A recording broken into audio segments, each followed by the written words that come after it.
Hello, నేను విశేషరావు.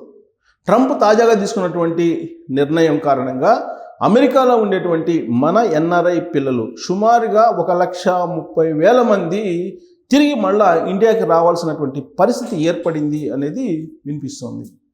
అది ఏంటంటే సాధారణంగా డిపెండెంట్ వీసాల మీద చాలామంది అక్కడ ఉంటూ ఉన్నారు. అక్కడ జాబ్ చేసుకుంటున్నటువంటి వాళ్ళ పిల్లలు లేదంటే వాళ్ళ సతీమణులు వీళ్ళందరూ కూడా డిపెండెంట్గా వెళ్తూ ఉంటారు. సాధారణంగా ఎక్కువ మంది పిల్లల్నే తీసుకెళ్తూ ఉంటారు. పిల్లలు అక్కడికి వెళ్ళిన తర్వాత వాళ్ళకి డిపెండెంట్ వీసా ఉంటుంది. ఎప్పటి వరకు ఉంటుందంటే టీనేజ్ అయిపోయేంత వరకు ఉంటుంది. దాదాపు వాళ్ళ లెక్క ప్రకారం 21 సంవత్సరం వరకు డిపెండెంట్ వీసా కంటిన్యూ అవుతుంది. ఆ తర్వాత ఆ వీసా ఆటోమేటిక్గా రద్దు అయిపోతుంది. అప్పుడు ఏం చేస్తారు? అప్పుడు ఏం చేయాలి అని అంటే ఖచ్చితంగా అక్కడ చదువుకొని ఉద్యోగం చేసుకోవడానికి H1B వీసాను సంపాదించుకోవాలి. అది సాధ్యం కాకపోతే F1 వీసా అంటే స్టూడెంట్ వీసాలోకి కన్వర్షన్ కావాలి. సాధారణంగా అక్కడికి వెళ్ళినటువంటి డిపెండెంట్స్ అందరూ కూడా పిల్లలు, ఎన్ఆర్ఐ పిల్లలందరూ కూడా F1 వీసా కిందకి ఈజీగా కన్వర్ట్ అవుతూ ఉంటారు. కానీ ఇప్పుడు మారినటువంటి ఇమ్మిగ్రేషన్ పాలసీ కారణంగా అది టఫ్ అయ్యింది. దీంతో ఈ 1,30,000 మంది డిపెండెంట్ వీసా కలిగినటువంటి పిల్లల పరిస్థితి ఏంటి అనేది ఒక పెద్ద చర్చ ప్రారంభమైంది. ఒక భారతదేశానికే కాదు, ప్రపంచవ్యాప్తంగా అమెరికా వెళ్ళి అక్కడ ఉద్యోగాలు చేసుకుంటున్నటువంటి వాళ్ళ పిల్లలకు సంబంధించినటువంటి అంశం ఇది. అలాగే వాళ్ళ కుటుంబీకులకు సంబంధించినటువంటి అంశం. ట్రంప్ తీసుకుంటున్నటువంటి నిర్ణయాలు కొన్ని ఆందోళన కలిగిస్తున్నాయి. బట్ అక్కడ ఉండేటువంటి న్యాయస్థానాలు తప్పుపడుతూ ఉన్నాయి. అయినప్పటికీ కూడా ట్రంప్కి ఉభయ సభల్లో కూడా ఇప్పుడు మెజారిటీ ఉంది. రిపబ్లికన్స్ అక్కడ మెజారిటీగా సభ్యులు ఉన్నారు. వాళ్ళు ఎక్కువగా ట్రంప్ ఎగ్జిక్యూటివ్ ఆర్డర్స్ని ఇష్టపడుతూ ఉన్నారు. దాదాపు సుమారుగా 100 ఎగ్జిక్యూటివ్ ఆర్డర్స్ని ట్రంప్ ఇచ్చేశారు. వీటిలో ప్రధానమైనది భారతదేశానికి సంబంధించినటువంటి వాళ్ళకి ఎఫెక్ట్ అయ్యేటువంటిది ఏంటంటే ఇమ్మిగ్రేషన్ పాలసీతో పాటు తాజాగా తీసుకున్నటువంటి టారిఫ్లు కూడా ఇప్పుడు వాణిజ్యాన్ని దెబ్బతీసేలాగా కనిపిస్తూ ఉంది. అయితే స్వేచ్ఛా వాణిజ్యానికి సంబంధించిన ఒప్పందం కుదుర్చుకునేదానికి ఆల్రెడీ కేంద్రం ప్రయత్నం చేస్తుంది. పీయూష్ గోయల్ ఆల్రెడీ 2 రోజుల నుంచి అమెరికాలోనే ఉన్నారు. ఆయన నిన్న మాట్లాడుతూ స్వేచ్ఛా వాణిజ్యానికి ఒప్పందం కుదరబోతుంది అమెరికాకి అలాగే భారతదేశానికి మధ్య అనేటువంటి ఒక సంకేతాన్ని అయితే ఇచ్చారు. ఈ స్వేచ్ఛా వాణిజ్యానికి సంబంధించినటువంటి ఒప్పందం కుదిరితే బాగా హై రేట్లు ఉన్నటువంటివి అమెరికా నుంచి దిగుమతి అయ్యేటువంటి వాటికి ట్యాక్స్ దాదాపుగా ఉండకపోవచ్చు. ఎలాంటి వాటికి ఉండదు? టెస్లా కార్లకు ఉండదు, హార్లీ డేవిడ్సన్ వెహికల్స్కి ఉండవు. అలాగే ఫారిన్ బ్రాండ్స్, హై బ్రాండ్స్ ఏదైతే ఉంటాయో వాటన్నిటికీ కూడా ట్యాక్స్ లేకుండా అయిపోతుంది. ఇక్కడి నుంచి మనకు అక్కడ పంపించేటువంటి ప్రోడక్ట్స్ ఏదైతే ఉన్నాయో మీకు జనరిక్ మెడిసిన్స్ కానీ లేదా సాఫ్ట్వేర్ ఎగుమతులు కానీ వీటన్నిటికీ కూడా అక్కడ ట్యాక్స్లు ఉండవు.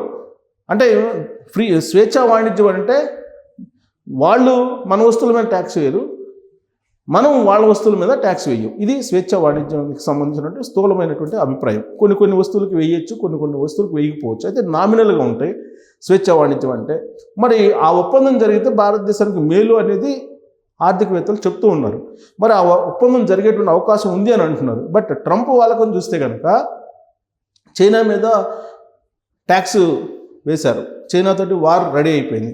అక్కడ జిన్పింగ్ ఎంత దాకానే వెళ్దాం చూసుకుందాం అని చెప్పేసి అంటున్నారు. మరోవైపు కెనడా మీద ట్యాక్స్లు వేశారు, మెక్సికో మీద ట్యాక్స్లు వేశారు, కొలంబియా మీద ట్యాక్స్లు వేశారు, గ్రీన్లాండ్ మాదే అని అంటూ ఉన్నారు, పనామా మాదే అంటున్నారు. ఇలా వివాదాస్పదమైనటువంటి అంశాలని ట్రంప్ తెర మీదకు తీసుకొచ్చారు. కాకపోతే అగ్రరాజ్యం వాళ్ళు ఏం చెప్తే అది వినాల్సినటువంటి పరిస్థితి మిగతా దేశాలకి వచ్చింది. నిన్నటి వరకు కెనడా ప్రధానమంత్రి ట్రూడో కొంచెం అగ్రెసివ్గా మాట్లాడారు. ఇప్పుడు ట్రంప్ ఏం చెప్తే అది వినేటువంటి పరిస్థితి. యాక్చువల్గా ట్రంప్ వేస్తున్నటువంటి టారిఫ్లను చూసిన తర్వాత విద్యుత్ సరఫరా మేము నిలిపివేస్తాము అని చెప్పి అనౌన్స్ చేసింది కెనడా సంబంధించినటువంటి ప్రభుత్వ పెద్దలు అనౌన్స్ చేశారు. దాంతో దాదాపు 15 లక్షల ఫ్యామిలీస్ అంధకారంలో ఉండిపోతాయి అమెరికాలో అని చెప్పి ఒక ప్రచారం ప్రపంచవ్యాప్తంగా జరిగింది. సీన్ కట్ చేస్తే అమెరికాలో ప్రెసిడెంట్ ఏం చెప్పారో అమెరికా ప్రెసిడెంట్ ట్రంప్ దానికి అంగీకరిస్తున్నట్టు ఇప్పుడు తాజాగా కెనడా సంబంధించినటువంటి ప్రభుత్వ పెద్దలు చెప్తూ ఉన్నారు. అలాగే మనం ఉక్రెయిన్ చూసాం. ఉక్రెయిన్ అక్కడికి వెళ్ళారు. ఉక్రెయిన్ ప్రెసిడెంట్ జెలెన్స్కీ అక్కడికి వెళ్ళి అక్కడ ఓవెల్ ఆఫీస్లో కూర్చొని, వైట్ హౌస్లో ఓవెల్ ఆఫీస్లో కూర్చొని ప్రెస్ మీట్ పెడితే వాగ్వాదం చేసుకున్నారు ఇద్దరు కూడా. అటు ట్రంప్ ఇటు జెలెన్స్కీ మధ్య పెద్ద వాగ్వాదం నడిచింది. ప్రపంచ దేశాలన్నీ కూడా చూసిన తర్వాత సెబాష్ జెలెన్స్కీ అన్నారు. సీన్ కట్ చేస్తే ట్రంప్ అడిగిన విధంగా ఖనిజ సంపదనంతా కూడా రాసిస్తాను అని చెప్పి ఆయనే సంకేతం పంపించారు. ఐరోపా దేశాలకు సంబంధించినటువంటి ప్రతినిధులందరూ సమావేశం అయిన తర్వాత ట్రంప్ని కాదని, అమెరికా అధ్యక్షుని కాదని ఏమీ చేయలేము అనేటువంటి అభిప్రాయానికి వచ్చిన తర్వాత జెలెన్స్కీ కూడా ఖనిజ సంపదను ఇవ్వడానికి మేము సిద్ధమయ్యాం, మీకు ఏం కావాలో మాకు అర్థమైంది, మీరు ఎక్కడ సంతకాలు పెడతామంటే అక్కడ సంతకాలు పెడతాం అనేటువంటి పరిస్థితికి వచ్చారు. ఇలాంటి సిచ్యువేషన్లో ట్రంప్ తీసుకునేటువంటి నిర్ణయాలు వివాదాస్పదం కావడంతో పాటు ఎన్ఆర్ఐలను ఆందోళనకు గురి చేస్తున్నాయి. ఈవెన్ H1B వీసాల్లో కూడా గతంలో ఉండేటువంటి వెసులుబాట్లన్నింటినీ కూడా తొలగిస్తున్నారు. గతంలో దాదాపు 2 years పాటు H1B వీసాకి టెన్యూర్ ఉండేది, అలాగే ఆటోమేటిక్ రెన్యువల్ ఉండేది. కానీ ఇప్పుడు అలాంటి సిచ్యువేషన్ తీసేస్తున్నారు అనేది వినిపిస్తుంది. అలాగే ఓపీటీలో ఉండేటువంటి స్టూడెంట్స్ కొన్ని లక్షల మంది అక్కడ ఉన్నారు. బ్యాంకు లోన్లు తీసుకొని అక్కడ చదువుకోవడానికి వెళ్ళారు. అక్కడ ఉన్నటువంటి స్టూడెంట్స్ పని చేసుకోవడానికి ఓపీటీ అవకాశం ఉంది, ఓపీటీ రూపంలో. కానీ ఓపీటీలో ఉన్నప్పటికీ కూడా స్టూడెంట్స్ పనిచేయడానికి అక్కడ అవకాశం ఇవ్వకుండా అక్కడ ఉన్నటువంటి హోమ్ల్యాండ్ సెక్యూరిటీ అడ్డగిస్తుంది అనేది. ఈవెన్ H1B వీసాలు ఉన్నటువంటి వాళ్ళని కూడా హోమ్ల్యాండ్ సెక్యూరిటీ వాళ్ళు అడ్డగించి వాళ్ళ నామ్స్ అన్ని పరిశీలించి అవి కనుక సంతృప్తి చెందకపోతే హోమ్ల్యాండ్ సెక్యూరిటీ వాళ్ళే డైరెక్ట్గా వాళ్ళని మళ్ళీ తిరిగి తమ దేశాలకి పంపించేటువంటి పూర్తి అధికారాన్ని ట్రంప్ ఇచ్చారు. దీంతో స్వేచ్ఛగా అమెరికాలో ఇతర దేశస్తులు తిరిగేటువంటి పరిస్థితి లేదు అనేది చెప్తూ ఉన్నారు. ఇలాంటి సందర్భంలో డిపెండెంట్ వీసా అనేది ఇప్పుడు పెద్ద హాట్ టాపిక్గా మారింది. దాదాపు 130,000 మంది ఎన్ఆర్ఐ పిల్లలు మళ్ళీ ఇండియాకి తిరిగి రావాల్సినటువంటి పరిస్థితి వస్తుందని. మరి ఇలాంటి పరిస్థితుల్లో భారత విదేశాంగ శాఖ జోక్యం చేసుకొని మాట్లాడుతుందా? ట్రంప్ అలాగే నరేంద్ర మోడీ గారు ఇద్దరు స్నేహితులు అని చెప్పి అందరూ భావిస్తూ ఉంటారు. పైగా అమెరికాకి భారతదేశానికి మధ్య స్నేహపూర్వకమైనటువంటి వాతావరణం ఉందని చెప్పి అనుకుంటూ ఉంటారు. కానీ ఇప్పుడు అక్కడ ఉండేటువంటి ఎన్ఆర్ఐ పిల్లలకు డిపెండెంట్ వీసాలను రద్దు చేసి మీరు మీ దేశానికి వెళ్ళిపోండి అని చెప్పేటువంటి పరిస్థితి అక్కడ వచ్చినటువంటి క్రమంలో ఆందోళన చెందుతున్నారు. సో 130,000 మంది ఎన్ఆర్ఐ పిల్లలు అంటే చిన్న సంఖ్య కాదు.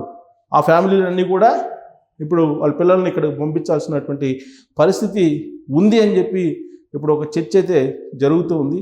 మరి నిజంగానే వాళ్ళందరూ వెనక్కి రావాల్సిన పరిస్థితి ఏర్పడుతుందా, లేదంటే నరేంద్ర మోడీ గారు ఇనిషియేటివ్గా తీసుకొని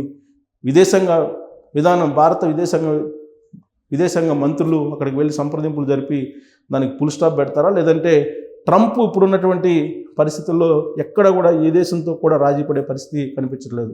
తాను తీసుకున్నటువంటి నిర్ణయం ఏదైతే ఉందో దాన్ని అమలు చేసేదాకే సిద్ధపడుతూ ఉన్నారు. ఈవెన్ అమెరికాలో ఉండేటువంటి ప్రజలు రోడ్ల మీదకి వచ్చి నిరసన వ్యక్తం చేస్తున్నా, అమెరికా ఫెడరల్ ప్రభుత్వంలో ఉండేటువంటి ఉద్యోగులను తొలగిస్తున్నా ఎవ్వరూ ఏమీ నిలదీసిన పరిస్థితి లేదు. ఉభయ సభల్లో ఆయనకు పూర్తి మెజారిటీ ఉంది కాబట్టి ఆయన అనుకున్నదే జరుగుతుంది. మరి ఈ 130,000 మంది ఎన్ఆర్ఐ పిల్లల పరిస్థితి ఏంటి, ఏం కాబోతుంది అనే దాని మీద మీ అభిప్రాయం తెలియజేయచ్చు. Thank you.